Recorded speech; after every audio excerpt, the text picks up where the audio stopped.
なんか全体じゃないね。おかしいな。なんで全体じゃないんだ。いや、全体のはずなんですけど、ちょっと待ってね。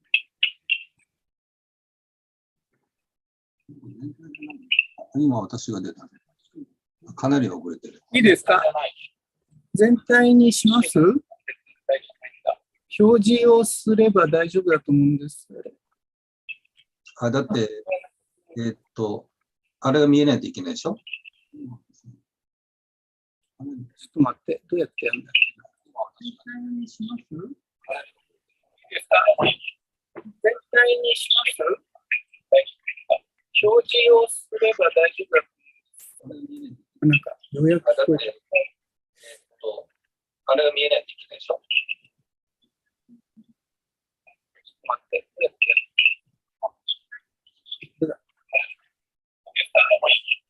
全体にします？表示をすれば大丈夫だと思うんです。なんかエコーになってる。あ、これ大丈夫ですか？全体出てますね。はい。これでいいのかな？ギャラリーにしました。はい。発表者があるときには切り替えます。だから、パワーポイント見えるようになれば。切り替えます。そうですか。ギャラリーにして、それは切り替えられます。全体出てますね。はい。これでいいのかな？ギャラリーにしました。発表者があるときには切り替えます。だから、パワーポイント見えるように。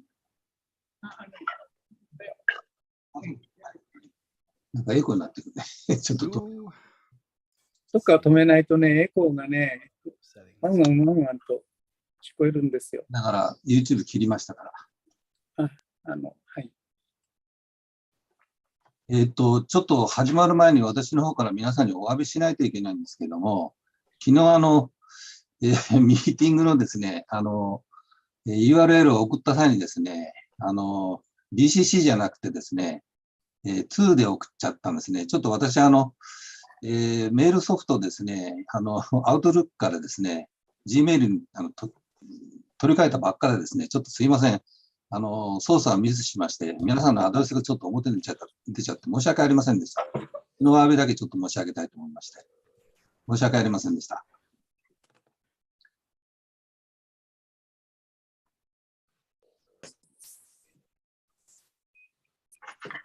では、そろそろ時間になりましたので、スタートでよろしいでしょうかね。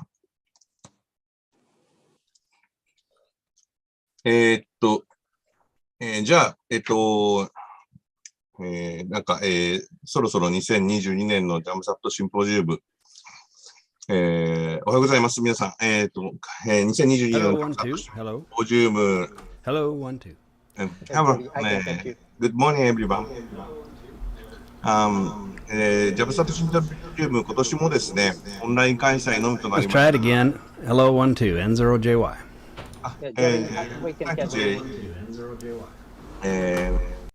そろそろですね、始めたいと思います。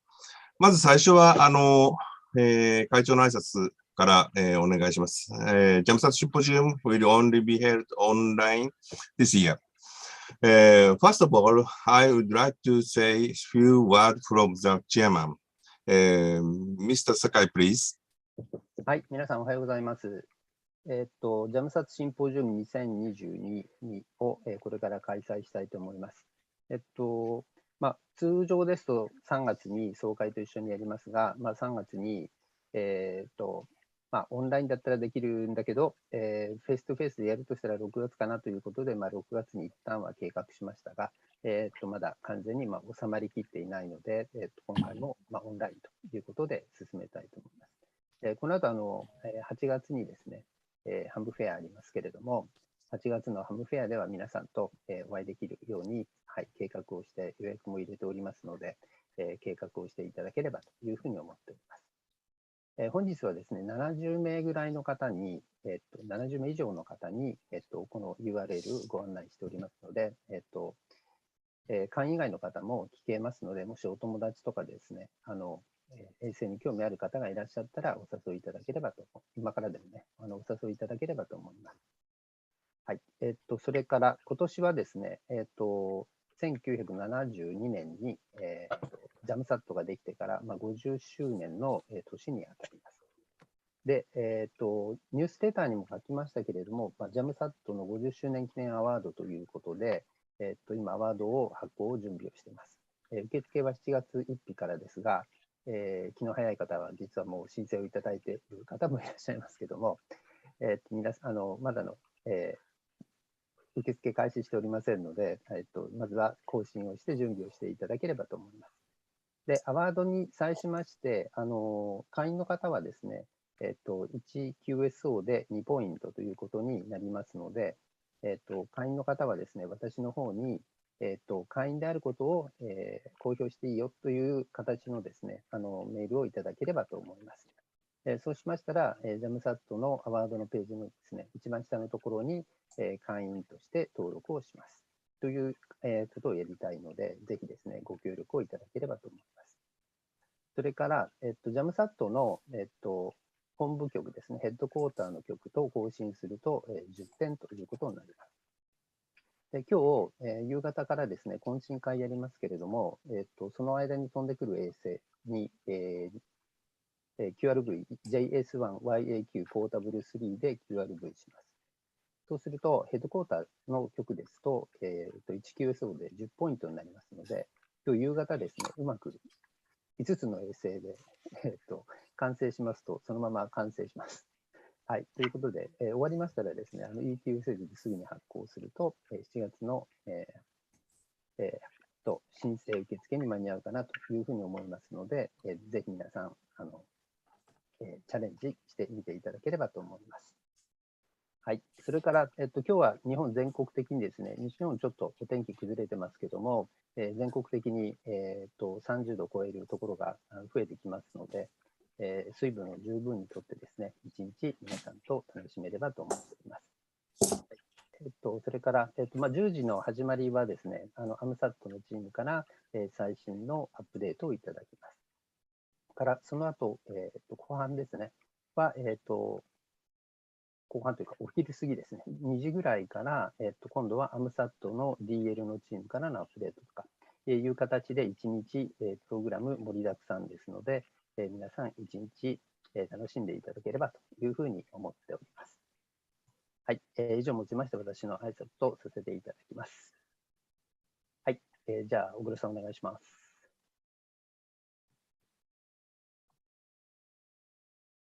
小黒さん、ミュートになってます。失礼しました。今年も、アイボールができないのはちょっと残念ですけれども、よろしくお願いします。最初はですね、ハムサットの、チームの方から、ジェリーさん、の方、から最近のですね、レポート、をお願いしたいと思います。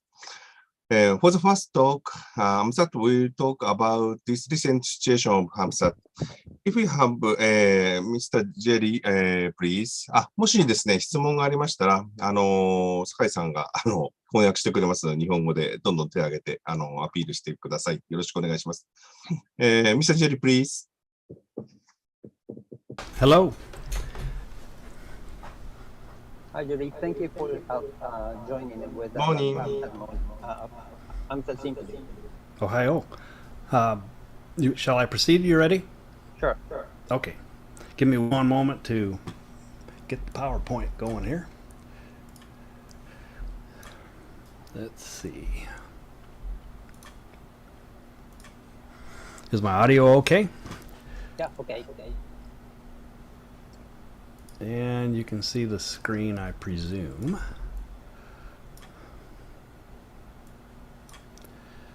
Okay. I will talk first about the golf program, the golf series of satellites, and our path to HEO. The return to HEO is something that we've been striving for. Give me one moment here. The meeting's in front of my... Hang on.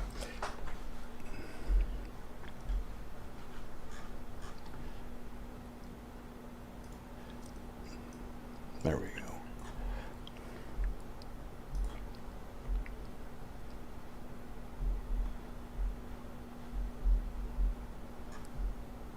Well, I've got the meeting just wanting to put itself right in front of my controls here. So give me one moment, please. There we go.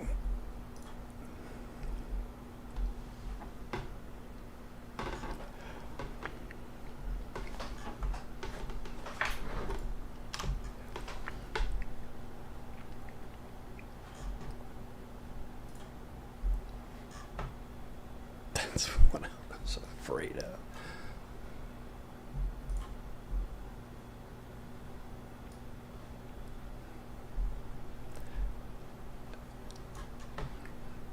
Sometimes you can have too many monitors.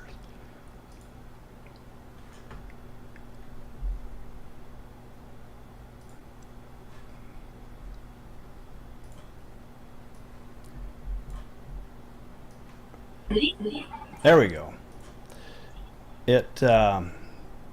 Well, it still wants to put the meeting right in front of my. There we go. All right, let's try that. So, sorry. And you can see the screen, yes? Yep. Very good. Well, that's all I have. No. I will talk about the golf and our path on return to HEO here. There are several systems needed for this return to HEO, and these are the ones that Jamsat is working on primarily on our own. We want to try to develop our own hardware for them. Not all of that can be done, though. The first up is deployable or steerable solar panels. And these are a design that we have been working on since the initiation of the golf program. Bob Davis was taking the lead on that, and now we are picking up and continuing that work. Due to the increased capacity and complexity of the avionics on the satellites as we reach for HEO, such as the ADCS and the thrust, if there's any thrust and propulsion, software-defined radios, and other amateur radios, it will require a higher orbital average power from the solar panels. And that would be more than a 3U is capable with only the sides covered with the solar cells. We did calculations on Golf T. This is from 2020, and I'm sure some numbers here. We have inputs. Turn on the there. Inputs for orbital altitude, the sun angle, the number of solar arrays and solar cells. The solar deployable panels will have 7 cells per string and 5 strings for a total of 35 watts maximum power. The other sides of the satellite that do not deploy, they will have 7 cells per string with just 1 string, the one side, and that will generate 7 watts. The calculations here show the power available. At the top we have for sun pointing directly to sun. In case of failure of systems where we need full power, full charging, then we would point to the sun, and that could give us about 21 watts.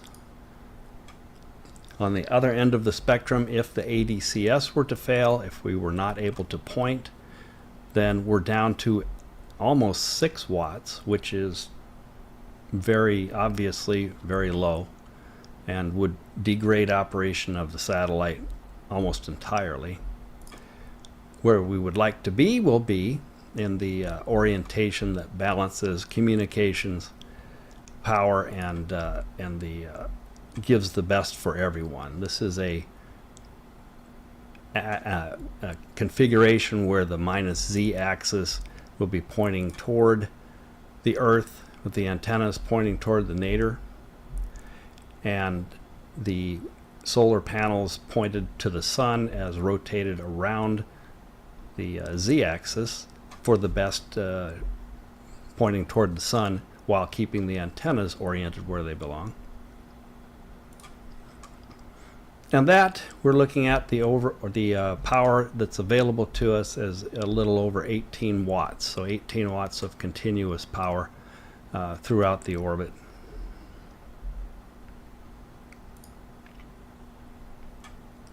The solar panel design is an addition to, essentially, what is already there. So the y-axis will have the deployable solar panels. They will deploy in 2 folds, the first fold away from the satellite, and then the second fold will come to complete the wing, giving us our 5 strings of 7 cells. The design is intended to be the first flight of such a design with the ability to grow. So additional panels could be added to double the size, excuse me, adding 2 more on each side, giving more power, but it's a fixed attitude. This development, the idea for it is also expected to be useful for Fox Plus and help them out, if you will, to be able to add more power for them. When we do get to HEO, it may require more capability than this design would be able to handle. Pointing, this design being fixed, has to point to the sun. So adding steerable arrays may be the way to augment that. Another big system is the attitude determination and control system. This is something that AMSAT actually has some design going on in the Ascent program, and I believe Jonathan will talk a little bit about that. In the meantime, we are looking at acquiring commercial units for Golf T and possibly Golf 1, depending. ADCS is really a key part of the satellite, with the need to point the solar panels for maximum sun. That's very important. The communications, of course, even more important to the users. Because of the microwave antennas, or the higher frequency, they have a tighter beam width for more gain, but they need to be pointed more directly. There are some experiments, such as cameras and such, that we fly of the students who fly the STEM experiments with us, that may need to have pointing toward a particular image or such. It's also necessary to be able to, even without thrust, to be able to deorbit. Very important to deorbit because of the 25-year limit. When we did calculations for Golf T, based on the orientation of the satellite, it was very easy getting up above 600 kilometers to exceed the 25 years, depending on the attitude of the satellite. So even with the 3U, even getting above 600 kilometers is tricky. The attitude control can also be used for collision avoidance. It's drag or increased or decreased drag depending on the orientation. It takes time, but over time you could change the orbit and possibly avoid a collision. ADCS is also necessary, and especially important when you do have propulsion or thrusters, because any orbital change that you make, even if you are maneuvering to avoid a collision, you have to be extremely accurate. It must be accurate, and that's one of the big things we're dealing with. If it's not accurate, you might wind up playing a little game of I chose pachinko or against Starlink.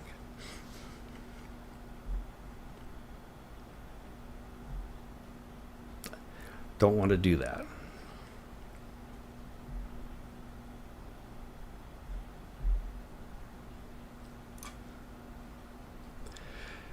The next up is the electrical power system, EPS. These currently are available commercially at a reasonable cost. Doing our own is under consideration and development. It can be something that is very that I'll say this. The qualification for it is very important to the launch. So the commercial have been qualified. If we do our own, we would have to qualify it.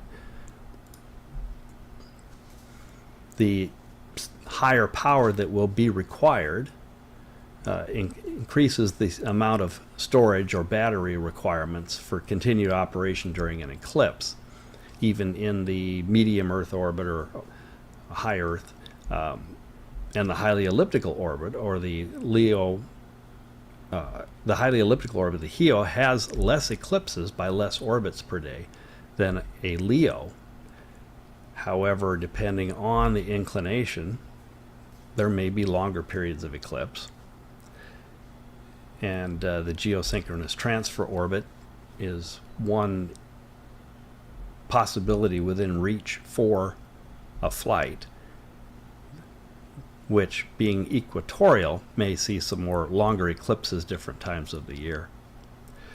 But the GTO does have the opportunity to provide HEO-type coverage, and it would not require the extra energy and propulsion systems and such needed to raise the inclination, as had been done in the past with AO10, AO13 and such.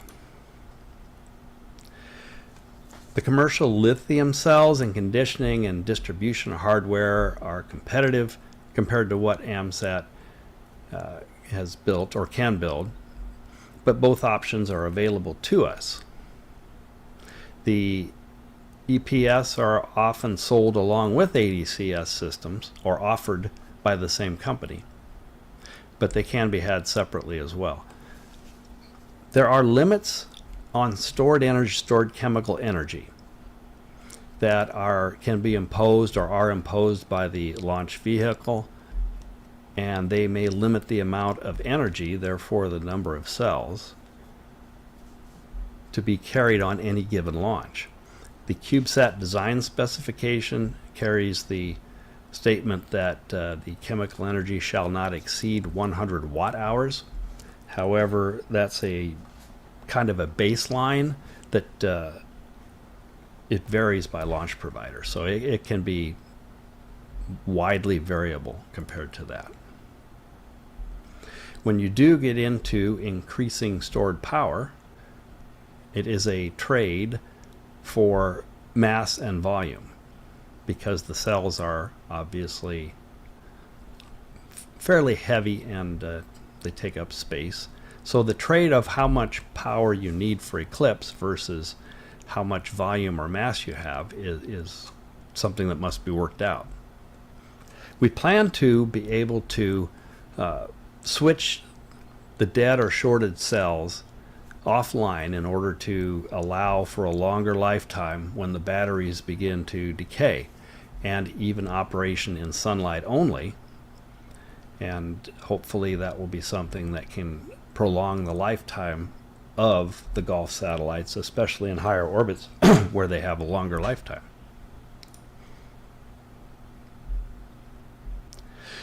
The next system up, well, that would be the 3U space frame. The 3U space frame is a homebrew AMSAT built. That's something that is preferred because of the flexibility for what can be done. The 3U for Golf is looking at two sections of railed space frame. Railed is for the CubeSat P-pod design. And the split sections, as opposed to one entire 3U, allows for easier integration of avionics. Rather than reaching through, you can work with either end of it.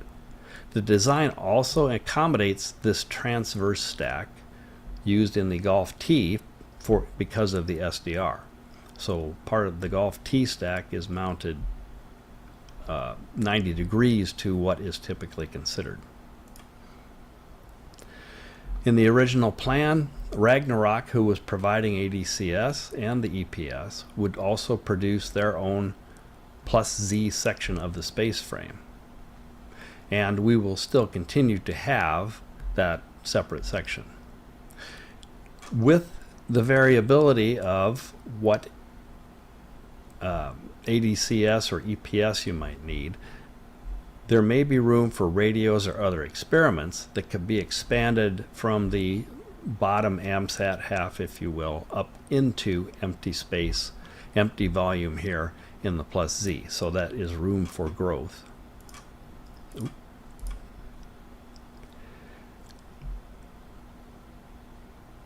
And there will be a little wiring harness that joins the two sections together for all of the signals, especially between the ADCS and the IHU.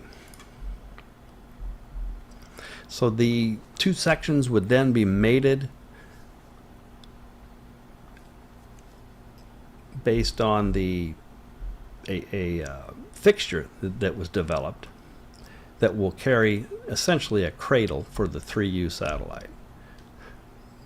And that facilitates the mating where the halves would be lined up, and then on the fixture they can be moved together and secured.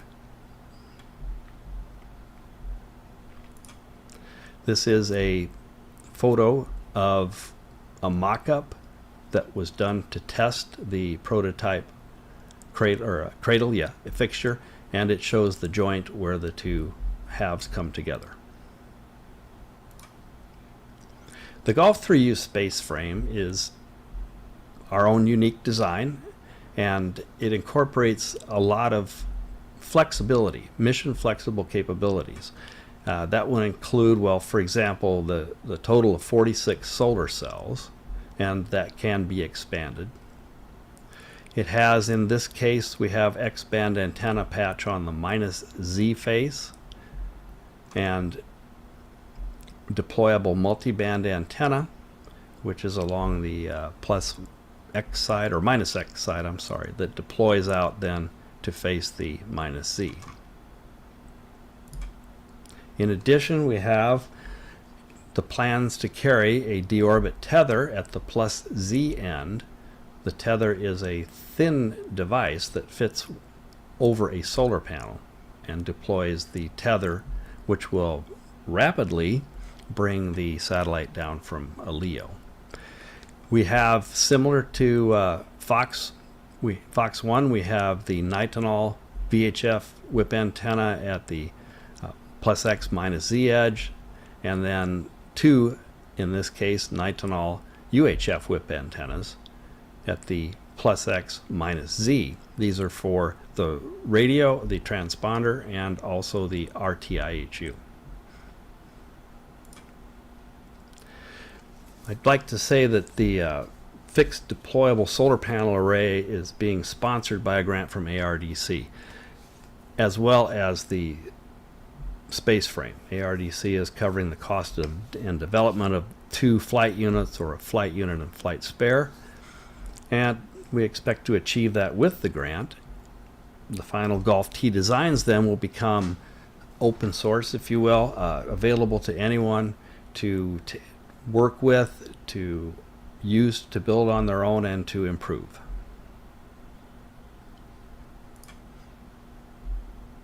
Our last important system needed gets to the deorbit devices, propulsion, and thrusters. Now this is where things get rather expensive and also tricky with the government, but we would resort to commercial suppliers for those, and only when we really need them. So in looking at those, look at flight possibilities, which is where they might be used. With Alana missions, which have been many of the Fox 1 launches, that is where NASA will pay up to $300,000 in the launch costs, and that is a very generous contribution to getting to orbit, of course. I believe that we have favorable chances for more CSLI selections beyond Golf T and Golf 1, because of our STEM educated aspect and our AMSAT partners hosted experiments. That is something that is a major contributor to what NASA likes to see for education and the advancement of STEM education. It's also a great science return, for us, the images and such. NASA, in working with NASA for an Alana launch, they provide excellent guidance and handling. They are pros at taking novices to be able to make it through the mission integration. Now, if we were to fly to a GTO, for example, that could leave up to $600,000 in launch costs, roughly, that would have to be covered by AMSAT. So the launch is not free beyond LEO. It's not free beyond LEO. The $600,000 number is essentially based on Spaceflight's website that I looked at yesterday, and they said 6U or 3U to GTO for $915,000. Alana's launch availability, of course, then they are looking for launches for a number of satellites and for a number of reasons, and they may tend to be less frequent, and especially with newer launch vehicles developed, they can often be delayed.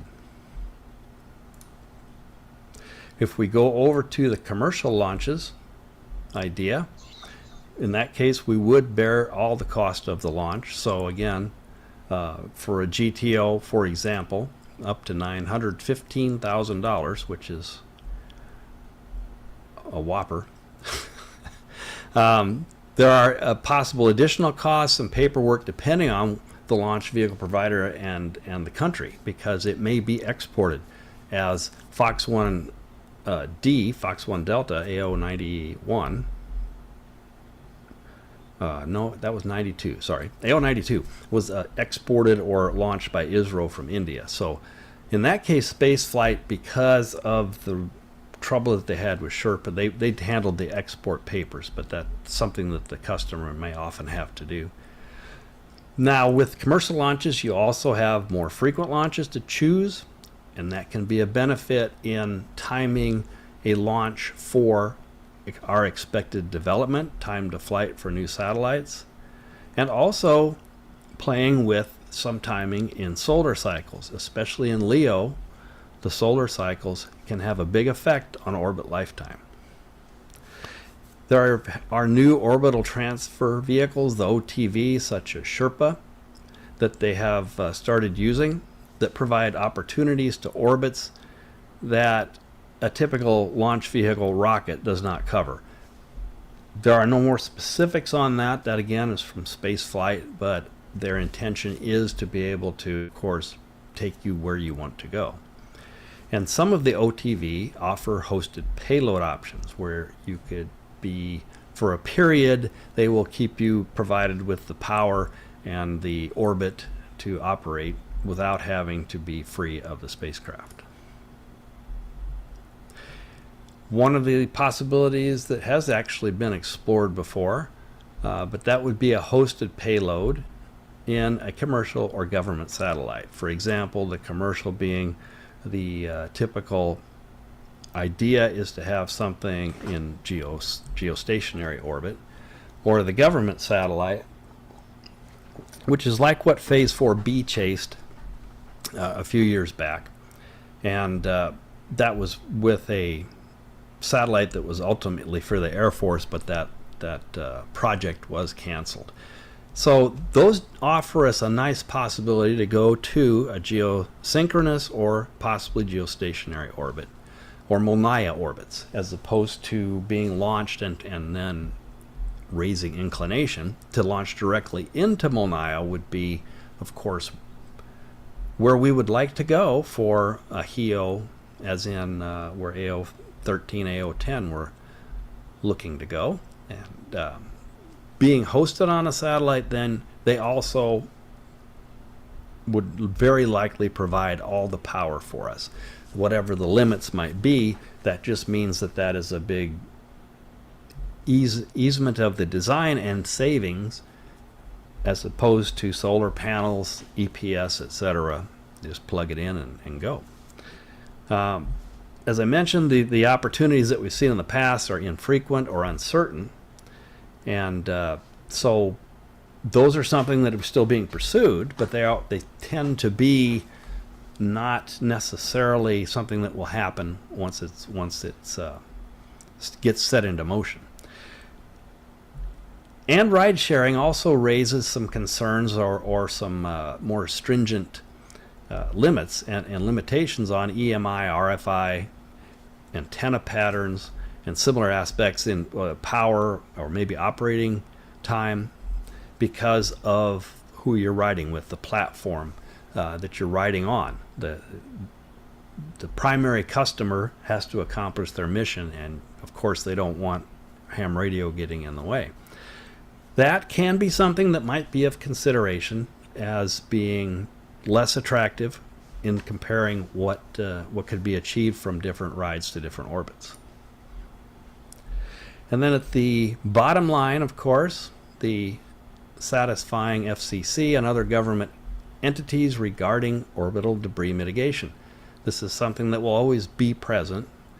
These non-governmental, non-commercial CubeSats, which include us, are widely considered to be completely unreliable by the regulating agencies. When they look at golf, they have to plan that nothing will work when we are deployed. That is how they look at the planning. That makes it difficult to demonstrate the high probability of success that's required in order to satisfy them to be able to deorbit or maneuver. Therefore, that's something that we are going to have to, in some way or another, work to show what we are capable of.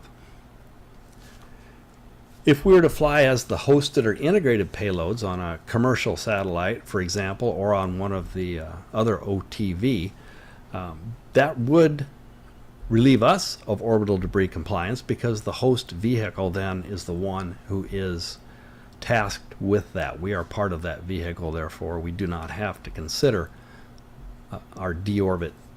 That's baked into the mission.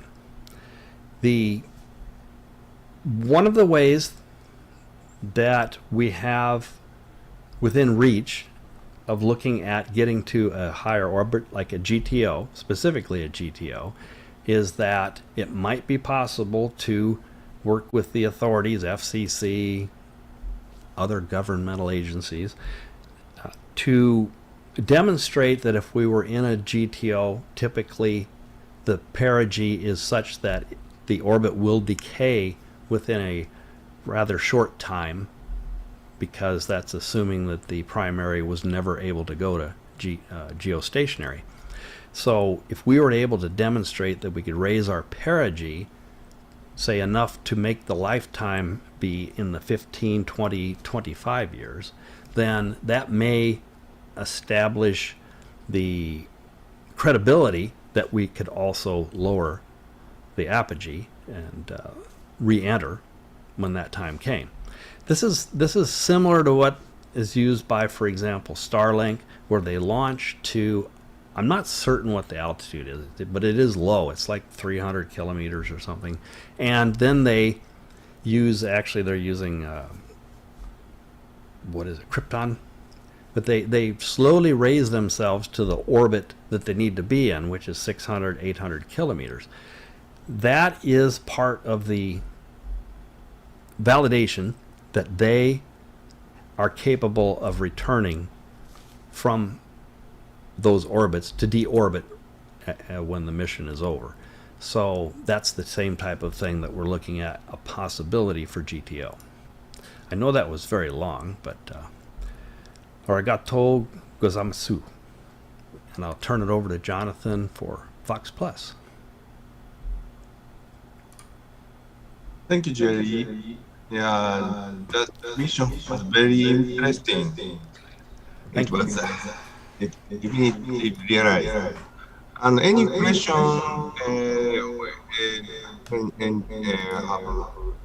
please appeal.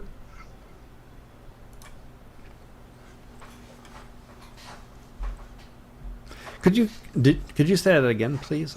I was trying to hand it over. Did you ask a question? There is a question in the chat, Jerry. Oh.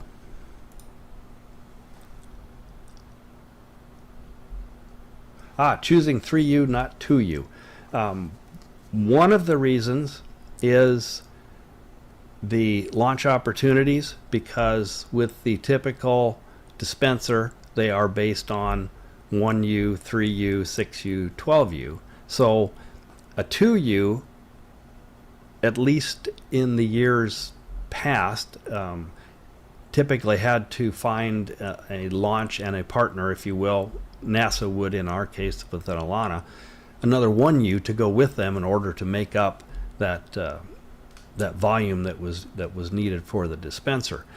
There's an option that you could pay for a mass simulator for that, and the 3U is not that big. If you look inside a Fox satellite, there is a lot of neat avionics in there. With the radios that we have, the experiments, there is a lot of power, a lot of capability. And the expansion to 3U is necessary, or allows for being able to have your attitude control and your bigger EPS and other systems that will be required, because it is very crowded, as the diagram showed for the stack and the EPS and the ADCS, for example. It's already full with just Golf T.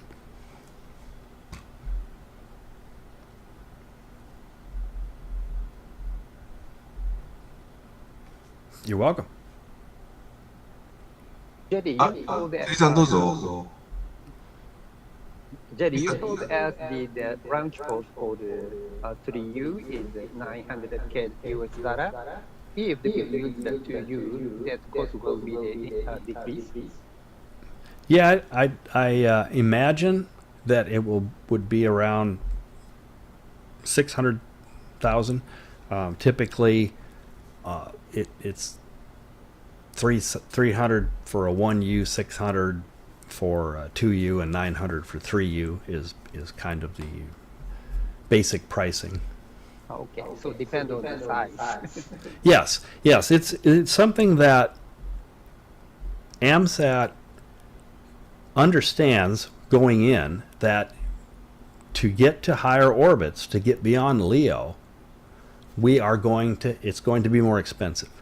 Not only the launch, but many of the systems involved. If we need to use propulsion, it's not going to be something we build.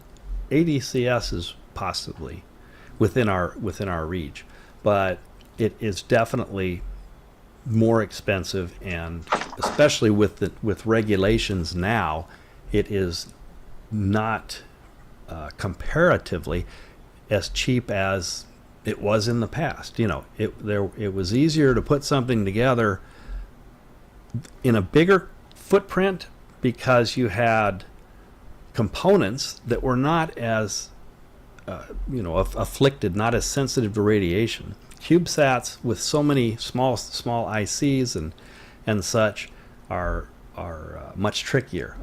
It's a lot harder to shield because you have less volume and such. So it will be more expensive. On the other hand, that's relative to Fox, not necessarily relative to the past. AO40 was, what, 15 million or something like that? And if you gave me 15 million, we'd have a lot of fun.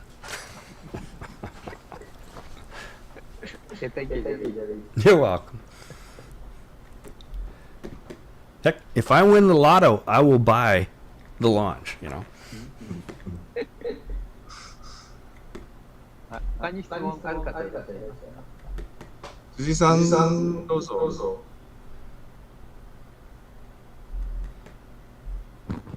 いやいや、私、チャットウィンドウで質問しましたので、結構です。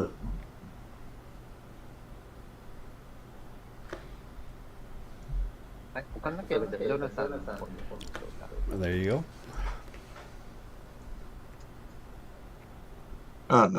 Next, Fox project, please.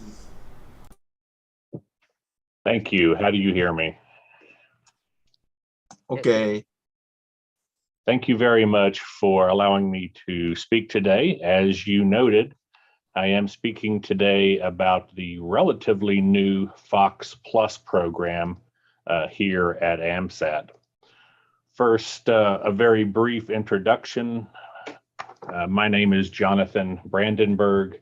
I am an Assistant Vice President of Engineering at AMSAT. By day, I work for a small engineering company out of Houston, Texas, on various NASA space station and commercial satellite programs. So I have the great pleasure of having my hobbies and my work overlap a lot. And I'm very, very pleased to be involved in the Fox Plus program with AMSAT. As noted, today I am giving an overview of the Fox Plus program. We are very early in that process, so there are necessarily some gaps and some details that we're still filling out. But this is a great time for us to put together some of our more ambitious ideas to improve and enhance this Fox program. When I finish this presentation today, my primary objective is to ensure that you have not only that overview of the Fox Plus program, but also an understanding of how that relates to the previous successful satellites launched by AMSAT, the so-called Fox satellites. It's also my desire to point out and highlight, just like Jerry did, the synergies, the benefits that Fox Plus shares with Golf T in both directions. So we'll be leveraging technologies from Golf T. We look forward to the opportunity to supply some technologies the other direction for use by both programs. We'll start by looking at, very briefly, a look back at the Fox 1 satellite series. I don't remember the exact year this was started. I'm sure Jerry could fill me in the chat real quick, but I got involved with Fox 1 in the early 2010s. And this was a program that was designed to take advantage of what was relatively new at the time, this concept of repeated affordable launches. The CubeSat technologies had been around for a while, but they were starting to mature. A lot of launchers were moving toward launching CubeSats. And frankly, we were running into a lot of competition in terms of launch availability. So by building a CubeSat line for the Fox 1 series, we had hoped to be in a position where we could leverage that upswell of CubeSat launches. It was also an opportunity for us to partner more overtly and more aggressively in some ways with universities and other educational institutions. Because by partnering with these universities and flying their experiments and sharing the technology, as Jerry already noted, we were able to get opportunities to work with NASA's Alana program and gain the benefit of subsidized launches, somewhat free launches from our perspective. One of the reasons that we want to look back at Fox is we want to look at why the Fox 1 series was so successful and why it was so popular. One of the key benefits of the Fox 1 series was its FM transponder. It's very, very easy for ham radio operators around the world, really, to get on these satellites, to get on these birds and work them. While there can be great benefit to more complex transponders, such as linears or even digitals, the FM transponder was very popular because it was an on-ramp. It was an easy way for people to get started with satellites. It was an easy path to success. So Fox 1 has a lot of benefits, a lot of experience that we want to build from. So what I'd like to do now is I'd like to transition from talking so much about Fox 1, which was the previous series, and now actually start talking about the program that I'm here to talk about this morning, which is Fox Plus. So this diagram you see to the right here is a very early and a very high level Fox 1 diagram. So this is the Fox 1 diagram. This has the basic components of our CubeSat, and it's what you would expect to see: power systems, control systems, transceivers, and antennas. And now watch, if you would please, as I transition to the Fox Plus block diagram. Watch closely. You'll see almost no change, and that is very, very intentional. I'll go back. Here is Fox 1. This is the Fox 1 diagram. And here is the Fox Plus diagram. And that again is very, very intentional. The idea is that we wanted to intentionally leverage those strengths of the Fox 1 program. If we have something that works very well, let's continue to leverage what works very well. And if there's opportunities to improve or enhance, we'll certainly want to take advantage of that. And that's what the Fox Plus program is all about. It's the opportunity to take those successes and what worked with Fox 1 and carry it forward into Fox Plus. So again, like I just said, the Fox Plus program is designed to take the experience of Fox 1 and leverage it. The only real difference you saw at this level of detail, and admittedly this is a high level of detail, but the only difference you really would have noticed is the single transceiver card. Let me get my laser pointer, is the single transceiver card. We do anticipate one change for sure, and that is we do intend and expect to be able to consolidate the transceiver boards, both the receive and the transmit boards, onto a single board. At this level of detail, that's the change you'll see. But once we start going into the details, that's where you're going to start seeing the enhancements and the additions that we can add to Fox to create Fox Plus.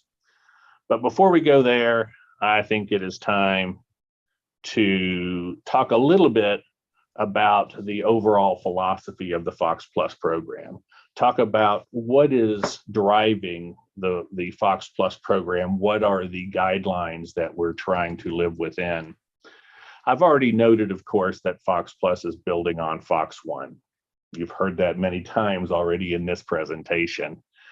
I've also noted that we intend to leverage the work that's going on in parallel with GOF-T. You'll hear later in this presentation, in particular, for example, that we are going to leverage the power system for GOF-T on Fox Plus. It has some enhancements that I want to take advantage of. And similarly, I would expect experience from Fox Plus will also benefit GOF-T. So for example, Jerry and I have previously spoken about that transceiver board. My intention is to develop a software-defined transceiver, possibly with digital capabilities in addition to the FM transponder. And it's very reasonable that that could fly on one of the future Golf missions. So I would expect to see bi-directional benefit between all of the programs at AMSAT. That's where we're one organization, we're able to work together in that fashion. Now, one thing I haven't talked about yet, and in some ways it should have been the first thing that I spoke of, it's the idea that Fox Plus from the very beginning desires to work in an open source and an open access manner.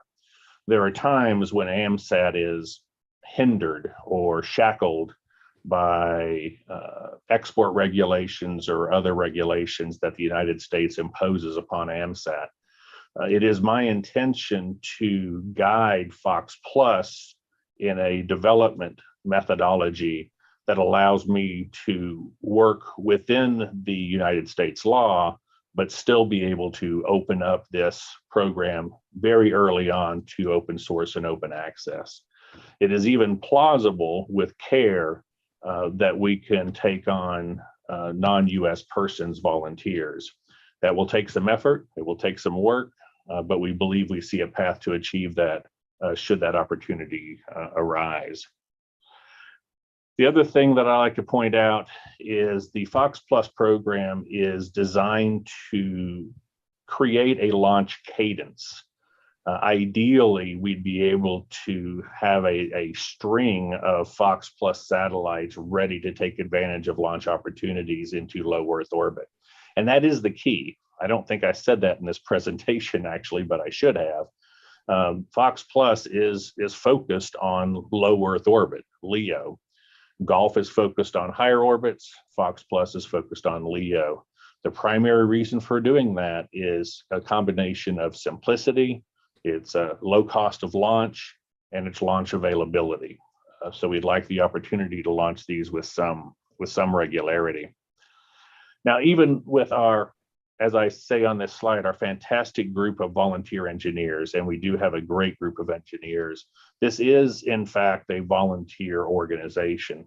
And as such, it is often difficult to forecast exactly how much our volunteers will be able to focus on this opportunity.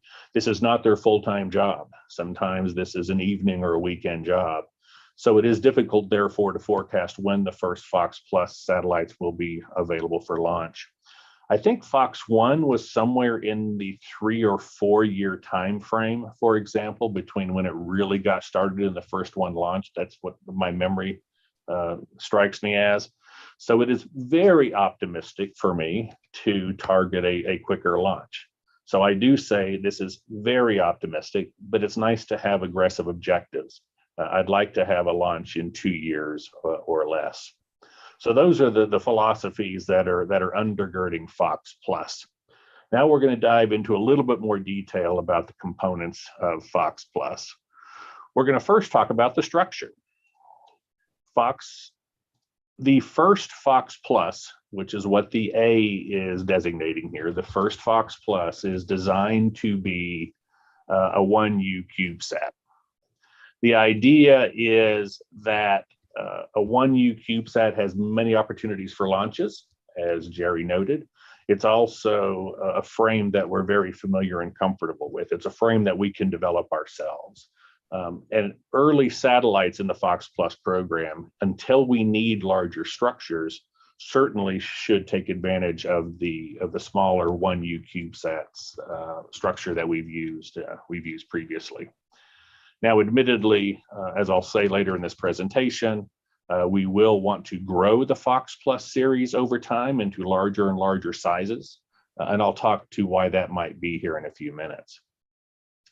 When we talk about the solar panels, the first Fox Plus is designed to have, just like Fox 1, 6 panels, 1 on each face, with each panel consisting of 2 solar cells. These are not initially going to be deployable. These are initially going to be fixed. Again, we're focused on taking what worked and building on it. At this point, we want to take the simplicity of the fixed solar panels so that we can launch that.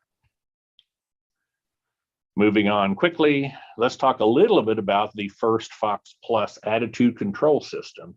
And you might ask me, what attitude control system? Because there is no active control system on Fox 1.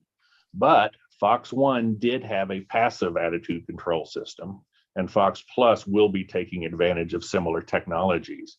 We will be taking advantage of a permanent magnet. I think that's where it's located. I hope Jerry doesn't frown and tell me I got that wrong. That helps align the satellite with the Earth's magnetic field.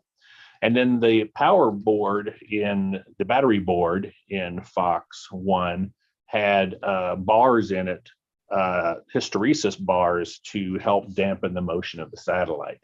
So those are both in a passive system that allow the Fox Plus satellite to align itself with the Earth's magnetic field and slow its rate of tumble, giving us some idea of control and some concept of where the antennas are. Now, starting to talk a little more about the command and data handling unit. This is often called the internal housekeeping unit at AMSAT, or the IHU. For the command and data handling unit, this is where Fox Plus begins to diverge from the Fox One program. The Fox One program used a STM-based low power processor on a board, a single processor to control the satellite's operation. It is my intention to leverage the so-called radiation tolerant internal housekeeping unit, the RTIHU, that was developed independently of any satellite program here at AMSAT. It was initially conceived by one of our board members, Zach Metzinger.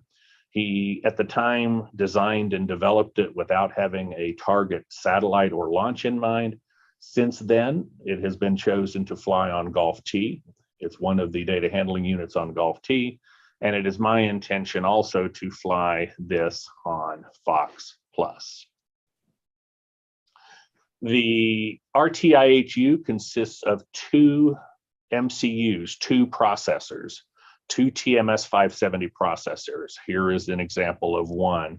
The RTIHU actually has two of these on that board. The other thing is that this satellite consists of two complete data handling units. This entire left side is a data handling unit, and it's the side that is populated in this image. This other side is also a complete data handling unit. Now, it's not populated in this image, but it will be obviously for flight. So the RTIHU actually has two entire data handling units residing on that board. And either one of them can actively be controlling the satellite. So we have a great deal of redundancy present in the RTIHU. In addition to that, this TMS 570, each processor has two cores running inside of it, and they run the same program. Each core runs the same program, and if the cores ever disagree, the processor realizes that something has gone wrong on that processor, and a bus switch, I more or less have a center here, bus switch automatically switches control to the other side of the RTIHU. So these are in a hot spare configuration where both sides are always running with one of them in control. And if the one in control ever fails, then it passes control to the other side of this processor. Each side of this RTIHU also has a digital transceiver. You can see one populated here. So the RTIHU also has built-in communication capabilities. In this case, based on the AX5043 digital radio. So this is quite a powerful RTIHU. It's quite a powerful data handling unit. Moving on, we show an image of the battery card. There's not a lot for me to say here, except that Fox One used a nickel-cadmium chemistry. And nickel-cadmium batteries are very, very difficult, I would say impossible to acquire in any reasonable quantity now. We're also seeing a lot of movement toward lithium-based batteries in flight. So it's becoming more acceptable to fly lithium-based chemistry on satellites. So I do expect that we will be transitioning to lithium batteries, just like Golf T would, I would expect. I don't know the exact chemistry. We have not gone that far to make that determination at this time.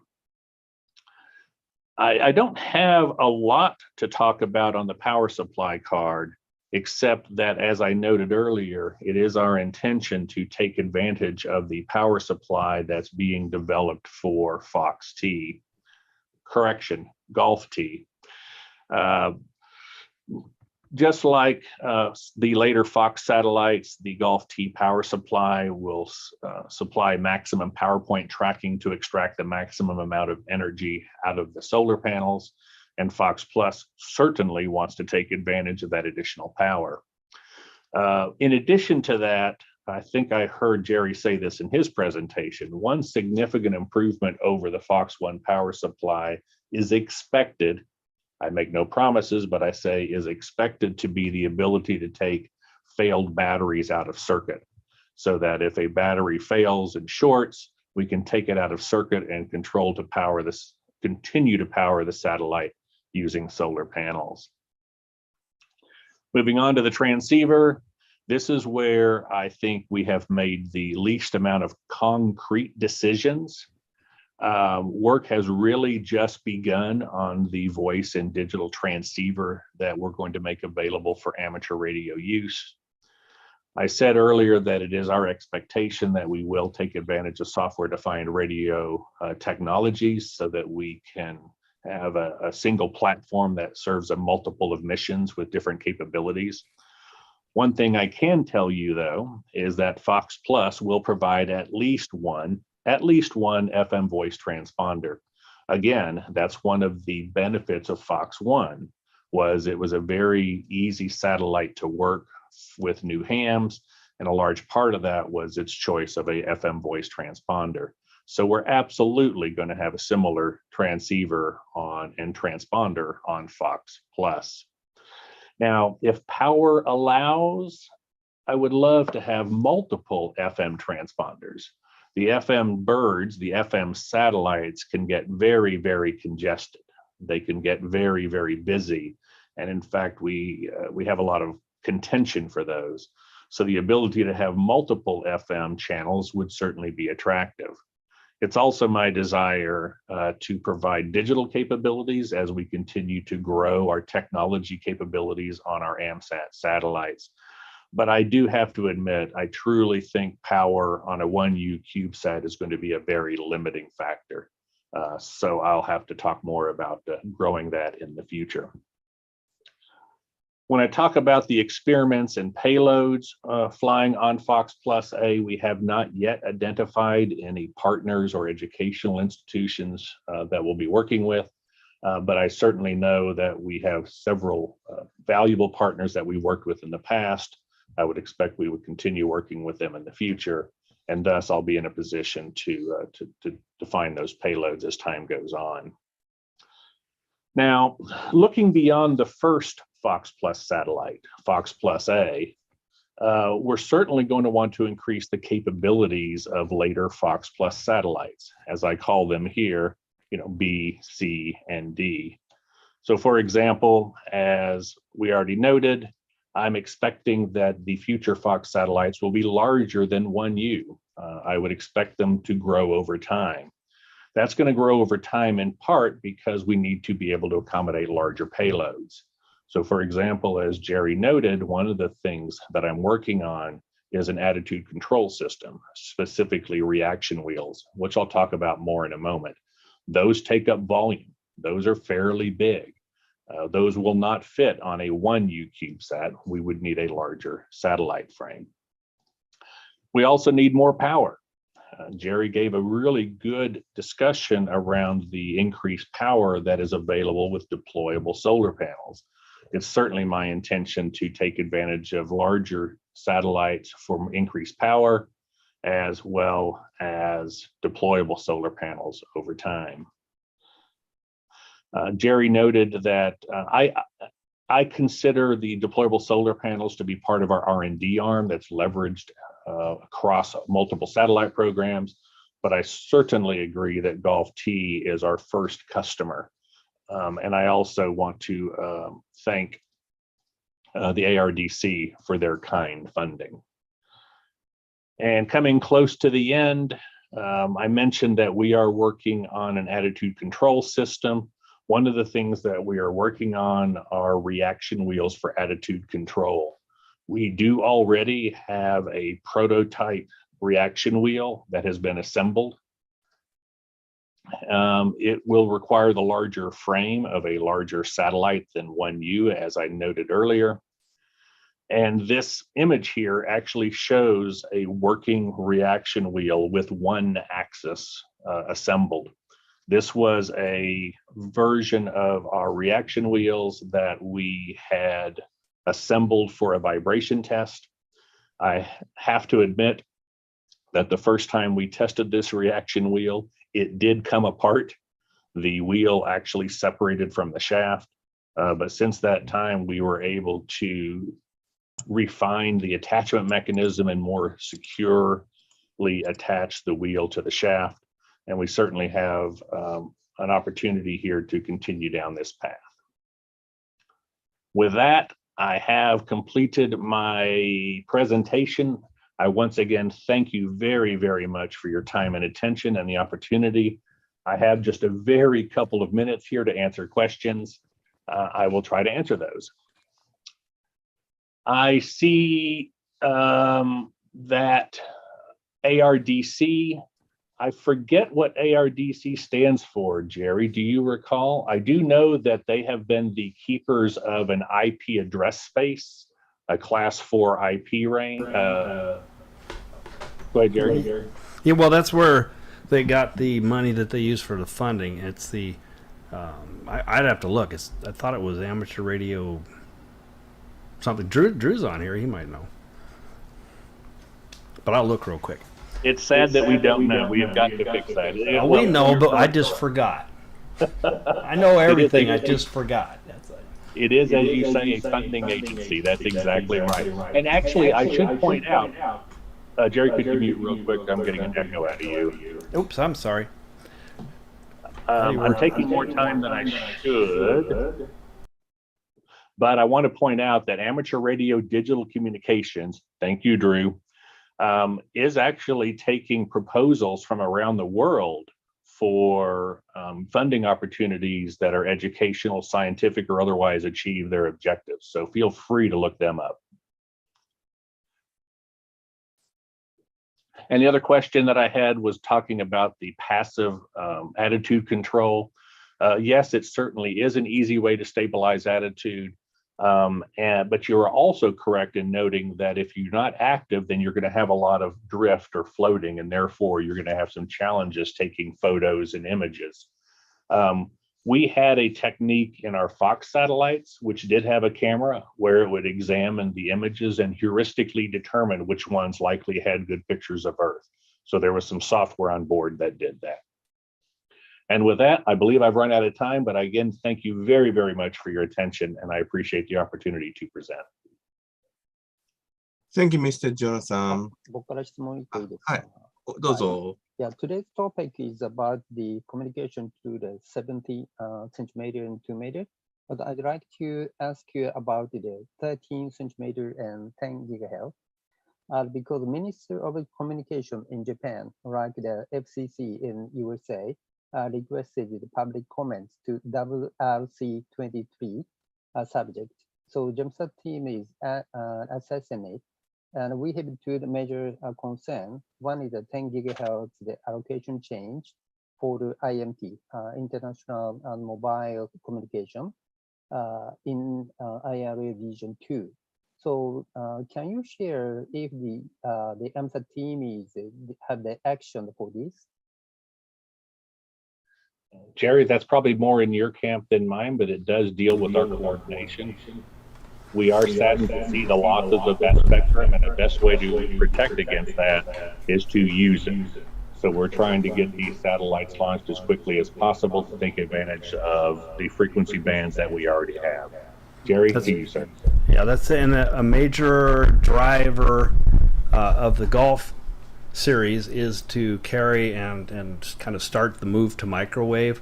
Golf T will have a 10 gigahertz downlink, which is at least a beacon, a high speed beacon for telemetry, but we also expect to be able to downlink the transponder downlink, so it would be on VHF uplink, UHF, and X-band downlink. The multiband antenna that I mentioned that folds out from the side, we also will have or planning the capability for 1.2 L-band, 2.4 S-band, C-band at 5 gigahertz, and uplinks on those bands, and then the 10 gigahertz downlink as well. So it the 2.4 fits with Europe with QO100. The 1.2 is popular with a lot of hams here in the U.S., and the 5 gigahertz is what we're ultimately shooting for as the 5 and dime that was initiated a few years ago. So there will be microwave on Golf T. Okay, thank you.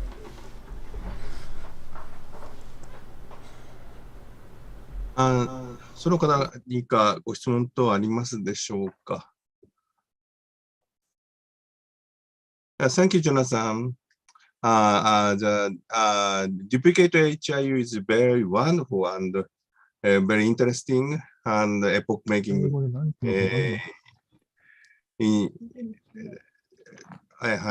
Thank you very much. Next, 次はですね、Jerry, Jonathan, thank you very much. Thank you for your time.